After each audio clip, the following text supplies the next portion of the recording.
a mentor who I had at the time, he was a CEO at the time, Mark Thompson, gave me some really sage advice that, he thought for at least some time, it would be better if I could be a big fish in a smaller pond. And so I started to look at tech as an option and started to look at startups as an option. And that was the final pivot into customer success. Welcome to the Warriors at Work show. This is Jeannie Coomber, your guide and host. This is a show for men and women in the workplace who want to move from the predictable to the potent. This is your weekly dose of inspiration with an edge. I talk with CEOs and shamans, sports marketing executives and therapists. All of us are like-minded thinkers and doers who tell stories, share wisdom, and challenge each other to have the best life possible inside and outside the office. Welcome to your Warrior Conversation. Hey everybody, it's Jeannie. Thank you so much for joining me here at Warriors at Work.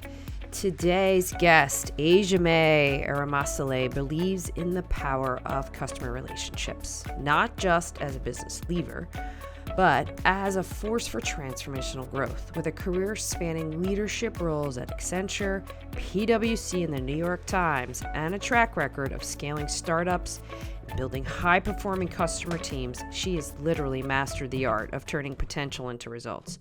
We're talking 120% net revenue retention, loyal customer advocates, and teams that absolutely crush revenue goals. But beyond the numbers, what really sets Ejieme apart is knowing her purpose and using vulnerability as a skill set.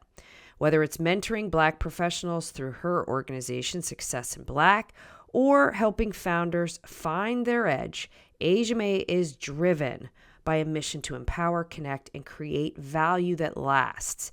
She's currently the VP of Customer Growth at Quick, which is an organization that helps brands bring their AI strategies to life with unrivaled expertise and relentless focus on customer experience.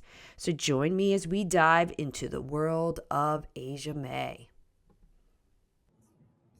Ejieme is here with me at Warriors at Work. I am so excited to have you here.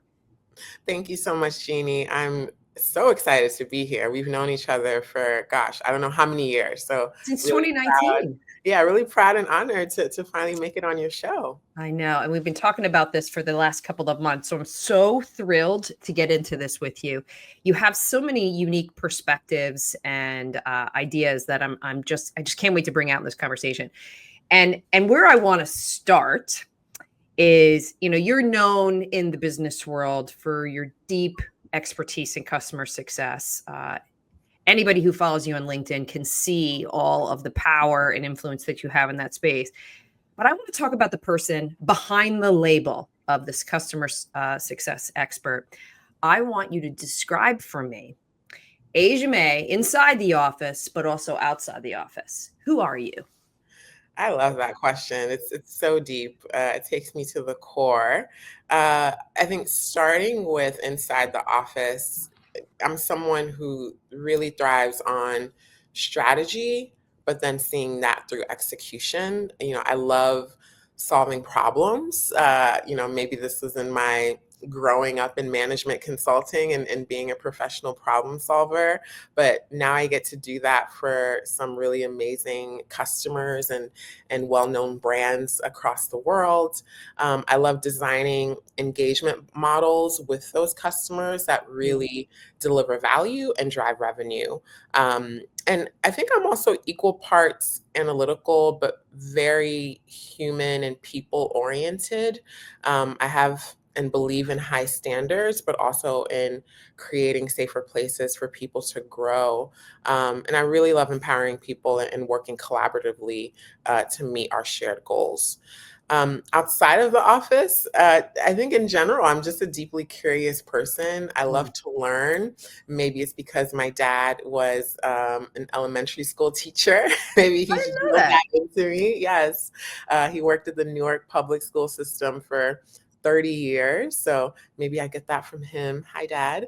Generally, I love to learn, And that can come in a multitude of ways. I still read a ton of books, but I also love to learn by experience. So I love to travel, been to almost 50 countries, love meeting people from all walks of life and hearing their conversations. More recently, I'm all about prioritizing well-being, whether it's working out, I have a meditation practice, and just being more intentional about gratitude as well. Um, Mm. the last thing I say, I think, I'm just really community driven. Maybe also, again, based on how I grew up. Both of my parents have 7 siblings on each side. So there's 8 of them. So it was always, and my mom is the oldest woman in her family, in her sibling group, and my dad is just the oldest. So our house was always full of people all the time. And so while I'm an introvert, I get so much and source so much energy from being with family and community. So yeah, at my core, I just want to be someone who makes things better. Mm. It's sort of inherent in my name. So Ejieme means a good place. And that's what I'm trying to do in the world. I didn't know that either. Yes, Asia May means a good place. that's right. That's my word for the year, by the way, is good, is goodness. It's goodness. Oh, I So love that. Yes, spread goodness. Absolutely. the other thing that I'd add about you that I really admire is you are an extraordinary listener. Hmm. You have the capacity to really put pause around what somebody is saying and go to the next level. And I'm not surprised that you're having the success that you're having with customer engagement and just customers full stop. Your capacity to do that is really one of the best I've ever seen. So I also want to reflect that back to you. Thank you. I appreciate that. I try to actually listen when people are talking, which sometimes makes it hard to actually come up with a response because I'm so focused on what Mm, they're saying instead of already in my mind, which sometimes I still do, where I'm already kind of thinking of the thing to respond back to. But I think deep listening is so important, especially in the work that I do, but also like I mentioned, in being a people centered having a people-centered value system. I think it's core to that. yeah. Well, I want to go back to the early days of your career. Just out of college, you're Yeah. beginning your journey. Who was Asia May then? Tell me a Whew. little bit about like the arc of where she was then and who she is now. Yeah. So right out of college, I was very ambitious, but not confident. Mm. So I went into college. I went to NYU, thinking that I was going to be a doctor. And a child of immigrants, well, an immigrant myself, a child of Nigerians, and they're like, you're either a doctor, a lawyer, engineer, right? The classic. Is Uh, that right? I didn't know that. Oh yeah. Yeah, most immigrants across the spectrum, that's the thing. It's like I bring you to this country, this America, you're either a doctor, lawyer, engineer, or I don't know what you're doing with your life. So I went in pre-med at NYU, and after year 3, I decided that it wasn't for me. By the time I graduated, I was really lucky that I had landed a consulting job at Accenture. I had no idea what consulting even was at that point. Mm. And so I didn't know many people back then that had careers in business. My dad was a teacher, my mom was a nurse's assistant. And so I didn't have these role models of like being a business professional. But yeah, luckily got into some programs at NYU. We did a summer at McKinsey, and I was like, oh, this consulting thing looks interesting. Landed a job at Accenture.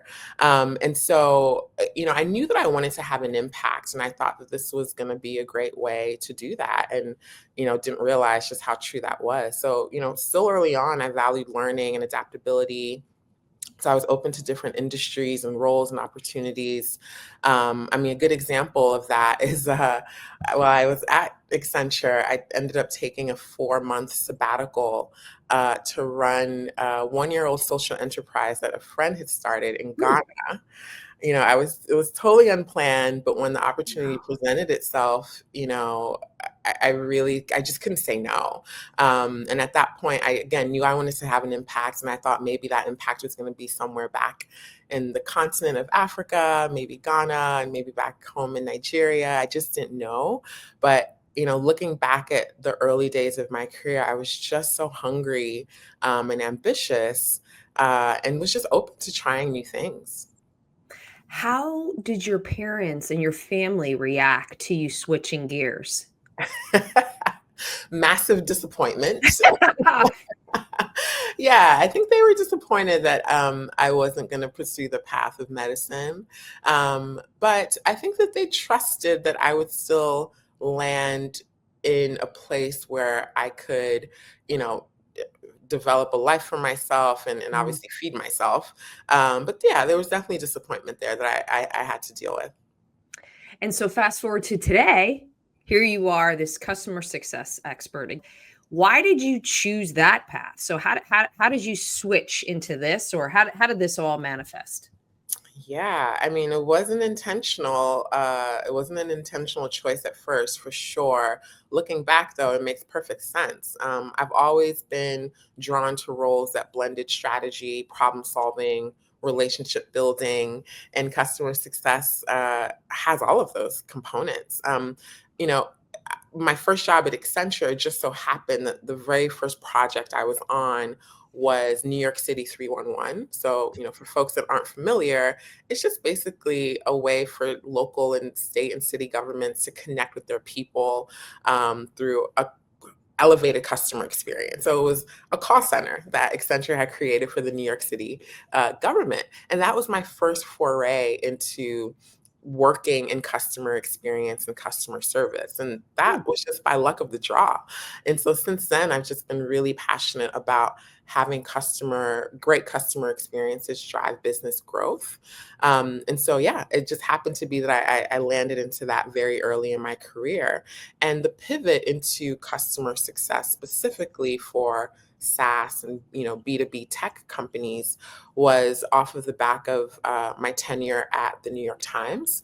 I wanted to do something different, and a mentor who I had at the time, well, a mentor, he was a CEO at the time, Mark Thompson, gave me some really sage advice that he thought for at least some time, it would be better if I could be a big fish in a smaller pond.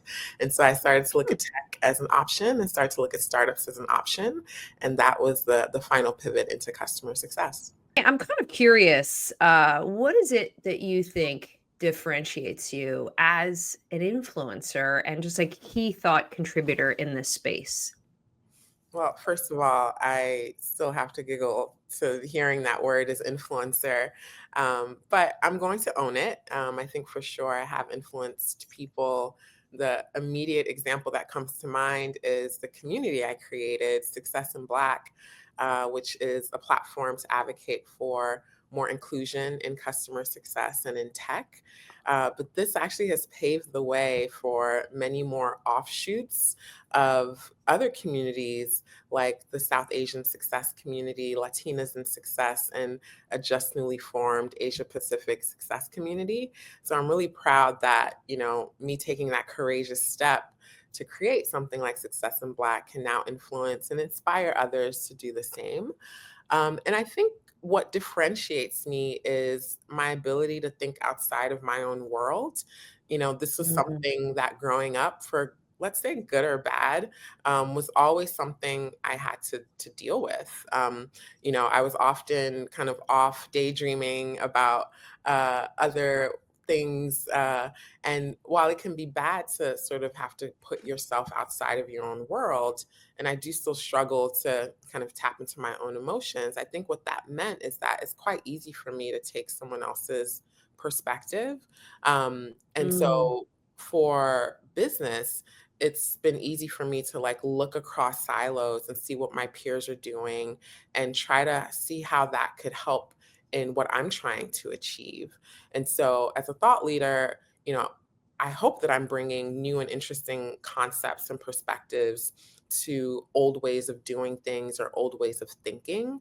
Actually, in LinkedIn, talked about this concept that I'm piloting called assumptive advocacy. Mm. So it's all about how, as customer success and customer relationship managers, how we can take a page from our sales leaders. There's this concept called the assumptive sale, which really kind of puts a positive spin and kind of positive mindset that this buyer's already going to buy. It assumes that they've already bought. So taking that to my world, I thought, what if we could apply that to how we ask customers to advocate on our behalf? So now I've taken something that sales has done, and now I'm trying to reimagine it for my world. So I think that that's really what differentiates me is I'm quite easily able to take a different point of view and see how it can apply to what I'm doing and how it can help. Building on that, you talked about the different ways, the different kinds of discussions that you're choosing to have. There's Yeah. one that I loved, and you said this term to me, and I'd love for you to expand upon it, and that is vulnerability as Yeah. a skill set. So say more. Yeah, so vulnerability is something that I've been tapping more into just in my personal growth journey. And I actually just finished Dare to Lead by Brene Brown a few months ago. Mm, And she talks a lot about this in terms of like uh, courage, vulnerability, and empathy. But I think vulnerability, especially for me, who, I often in the past, and still I think to an extent now, come off as quite poised, quite self assured, quite confident. And vulnerability is a skill set for me, is because it takes intentionality and it takes practice. It's not something that you're just born with. It can be something that you can actually develop over time. And I think as a leader, mm, me being vulnerable and me sharing other parts of my life, other parts of who I am, really helps me foster trust, helps me drive and build meaningful relationships and connections in ways that I just wasn't able to before. And I think as leaders, like that's core to actually realizing a vision. You can have the best strategy, the best ideas, the best mm. vision in the world.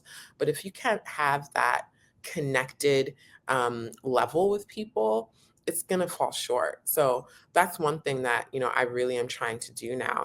Another example is, on my LinkedIn presence and in my thought leadership is, putting my personal perspective and my personal spin as being, a Black woman, in leadership. Like, what does that mean for me? Like, sometimes Mm. it can feel risky because some of the things I'm saying are challenging the powers that be in my industry. But I think, being vocal about my own experience has really deepened my connections with strangers on the internet, strangers that have now become friends, and really created opportunities for me that, I wouldn't have come to achieve otherwise. I love that you brought it up, and that you brought it up that way, because one of the things that I was thinking about is going back to this word intentionality, which we were talking about before we started this Yeah. recording today. And I think it all starts there. It's like, what is it you're trying to bring forward, and why does it matter? Mhm. And so you took that idea, you obviously put it into practice from a professional success standpoint. But when you think about the word success, Ejieme, and how you talk about it, you're really redefining it. You're adding different ingredients to what success could look like. Yeah. And you're also reminding all of us in your LinkedIn posts on what the journey looks like, feels like, how multidimensional the journey is. And for anybody listening or watching, to follow you on LinkedIn, subscribe to your newsletter, because your insights create pause and reflection, and potentially a different choice or a different decision as a Mm. result of taking in some of those things. Like, I want you to talk about, you did one of this post around when you were leaving London. You Yeah. finished a business assignment, Yes. and it was so good. And maybe it's because my husband's English and I lived in England for 2 years, but you talked about so many cool things in there. So walk me through what was going on. So using this intentionality piece, what was going on for you? Yeah. So I wanted to tell my own story in my own way, right? So, the reason why I moved to London in the first place, a lot of people, don't know the backstory, but it was because my marriage was ending, and I was going through a divorce, and I was thinking that I needed to take a pause from my career because it was so life-shattering, this, really horrible decision that I had to make. And instead of allowing me to quit, my CEO asked me to move to London and open our international office. So off of the back of something really painful, this Mm. opportunity grew. So a lot of people didn't know that story. A lot of people still don't know that story. But so as I was now moving back to the States and leaving that chapter, I wanted to be more open about what I had accomplished and the fact that I wasn't now returning to the States, because something had failed or because it was just like, oh, the assignment was over. It was like, look how much more I gained from this experience. And, the things that I gained that I had no idea when I first moved to London that I would have. And it's beyond just the business metrics and outcomes, which by the way, I was quite successful in Mm-hmm. achieving. It was more about the personal growth and the taking a significant risk at this point in my career and in my life, moving to a country and to a city where I knew no one, having to stand up a new business with no help and, very little support. And so I really wanted to take a breath, tell that story in my own terms, and really celebrate that accomplishment. Mm. Like the cultural dexterity. Yes, that's what I I think you tell. coined a phrase there that was really good. Yes, it's so important to me, right? Because a lot of people are like, "Oh wow, like what was it like living in London and kind of taking on this new role?" And I was like, I was always prepared for this. Being Mm. an immigrant to this country, having to always kind of live in a duality, maybe even more than duality in multiple perspectives, really made me well suited to achieve this. I Mm. been to almost 50 countries traveling just personally. I'd studied in China, I'd worked in Ghana, I'd already had professional relationships internationally. Just the ability to be able to bring those to bear and to now become an international tech and international go-to-market leader was just part of the journey and part of the skill set that I'd already been developing. So beautiful. Thank you for sharing your heart and your personal story around that. I think it's so refreshing to Yeah, hear that level of honesty and openness, yeah, and then how you've personally and professionally grown from choosing to lean in like that. I think is such a great example for all of us. So, yeah. Amy, where are you in your career right now? Like when you think about your trajectory, do you feel like you're in this building phase, expanding phase, teaching phase, mentoring phase? Like where are you in your career journey? I'm gonna cheat and say all of the above. But if I would have to pick which were primary right now, I would have to say that I'm still building new things while learning and also teaching. I think that those two for me go hand in hand. Lifelong learner, but I've learned a lot. I've accomplished a lot, and I'm hopefully fortunate and privileged enough to Mm. be able to share that with others. I really think that I'm still expanding into my leadership and into my community development. Mm. Um, I've built this expertise in customer success. And hopefully now I can apply that in broader ways through speaking, through writing. I've also been doing more advisory work. I'm also still investing more in mentorship now for others and helping others, navigate their own professional journey. But all that to say, I'm still growing and expanding my own set of skills, learning AI so that I can make myself more efficient in the work that I'm doing and free up some of my time. So, yeah, it's just exciting to think about being all of those things at the same time, having a platform to share and teach while also still learning from others as well. Love that. So let's talk about who and what has had the biggest impact on you in your career. Yeah. So what? I mean, I think there are certain milestones that, have really propelled me to where I am. I think the first one was, the first time I took a new role outside of my comfort zone. So leaving consulting, I'd been a management consultant for 10 years. I didn't know what I could do beyond that. And then, this amazing role at the New York Times showed up. So again, sometimes when you kind of like question or doubt yourself, or you feel a little bit apprehensive about what's next, the world can really deliver. I also Mhm. had amazing mentors, right as I was now transitioning from the New York Times, that really taught me that I didn't have to have all the answers, but was I asking the right questions? So, Mm. when it was time for me to leave the New York Times, there really became a question of like, why? What did I want to do next? What did I want to learn next? What do I want to hopefully achieve? So they really taught me about asking those right questions. And then now I think where I am in hopefully my next pivot is starting to realize that I don't have to fit any pre-existing model, and that I can create my own path and define success on my own terms, which again, Mm. feeling a little bit scary, but I'm going back to what I learned from my transition from the New York Times and asking myself the questions of, what do I want to accomplish? What impact do I want to have in the world? What legacy do I want to leave behind one day? And that's helped me kind of craft, let's say, my next set of careers, because I don't think we always have to have just one Mhm. dimension or kind of like one career. But yeah, what I'm excited about doing next is crafting that. There's a term now that I love, just like a portfolio of careers, or Mm. having a portfolio career. So that's what I'm really looking forward to next. I love that you remind me. I'm a big fan of like doing something different every year, or sometimes a few times every year. My poor husband, I'll come down the stairs and I'll be like, I have this idea. Here's how this is going to go. And he's always like, what are Yeah. you doing? I'm like, I'm always trying to shift Yes. something, and redefine something.